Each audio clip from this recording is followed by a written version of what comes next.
দেশি ভাষায় আমাদের দুম্বা। তবে যারা চিনে থাকবেন তারা দুম্বা না বলে এটাকে ভেড়া বলবেন, ভেড়া। এই যে আমার হচ্ছে ব্যাটালিয়ন, এখানে দুইটি বাচ্চা, একটি খাসি, একটি মেয়ে বাচ্চা। আর একটা কিছুদিন আগে মারা গেছে, খুব অসুস্থ হয়ে, আর তাকে বাঁচানোই যায়নি। তারপরে এই যে আছে ছাগল, এখানে প্রায় অনেকগুলো ছাগল দেওয়া আছে, শুধু ছাগল, ভেড়া, বরকি। গরু বাছুর এখনও খুব একটা নামে নাই, কারণ ঠিকমতো ধান এখনো ওঠে নাই। ধান থাকলে গরু বাছুর দেওয়া রিস্ক, অন্যের ফসল নষ্ট করবে।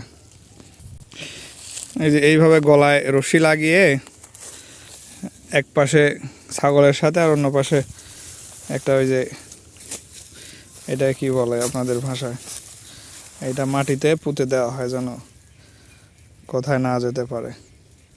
তো এটাকে আমাদের গ্রামীণ ভাষায় বলা হয় দাঁড়া দেওয়া, দেশি ভাষায় আমাদের দুম্বা।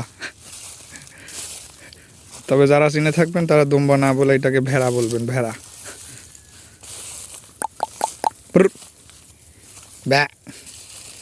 দেখছেন না, সেই প্রাণী এরা, যেমনি খায়, রোগবালাইও কম, তবে খুব দ্রুত বংশ বিস্তার করে।